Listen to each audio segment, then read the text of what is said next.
আজকে আমরা তাসদিদের পরিচয় সম্পর্কে জানব।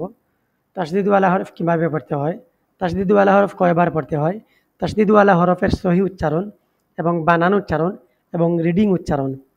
আপনারা যারা এই ভিডিওটি সম্পূর্ণ দেখবেন তারাই ইনশাল্লাহ তাসদিদওয়ালা হরফের সহি উচ্চারণ জানতে পারবেন।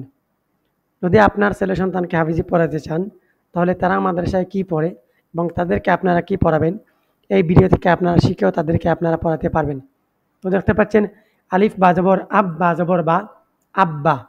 এখানে আলিফ বা জবর আব একবার ধরছে আর বা জবর বা একবার ধরছে, সর্বমোট দুইবার। ঠিক একই রকম প্রতিটা তাসদিদওয়ালা হরফ দুইবার উচ্চারণ হয়। প্রথমবার তার পূর্বের হরফের দিয়ে, দ্বিতীয়বার তার নিজের হরফের হরকত দিয়ে। প্রথমবার তার পূর্বের হরফের হরকত দিয়ে, দ্বিতীয়বার তার নিজের হরফের হরকত দিয়ে। তাহলে আমরা প্রথমবার বানান করে পড়ব এবং দ্বিতীয়বার রিডিং পড়ব। আলিফ বা জবর আব বা জবর বা আব্বা, আলিফ বা জবর আব বা জের বি আব্বি, আলিফ বা জবর আব বা পেশবু আব্বু, আলিফ তা জবর আত তা জবর তা আত্তা, আলিফ তা জবর আত তা জের তি আত্তি, আলিফ তা জবর আত তা পেশতু আত্তু। এখন যদি আমরা রিডিং পড়ি তাহলে উচ্চারণটা হবে আব্বা আব্বি আব্বু আত্তা আত্তি আত্তু।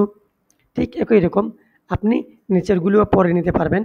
আচ্ছা আসি আসু আজ্জা আজ্জি আজ্জু আহা আহি আহু আহ আখি আখু।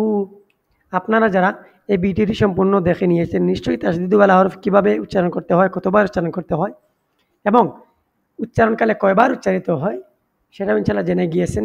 এবং পরবর্তী ভিডিও পাওয়ার জন্য এবং নতুন নতুন জিনিস শেখার জন্য যারা সাবস্ক্রাইব করেনি তারা এখনই সাবস্ক্রাইব করে নিন। দেখা হবে ইনশাল্লাহ পরবর্তী ভিডিওতে। আসসালামু আলাইকুম ওয়া রাহমাতুল্লাহি ওয়া বারাকাতুহু।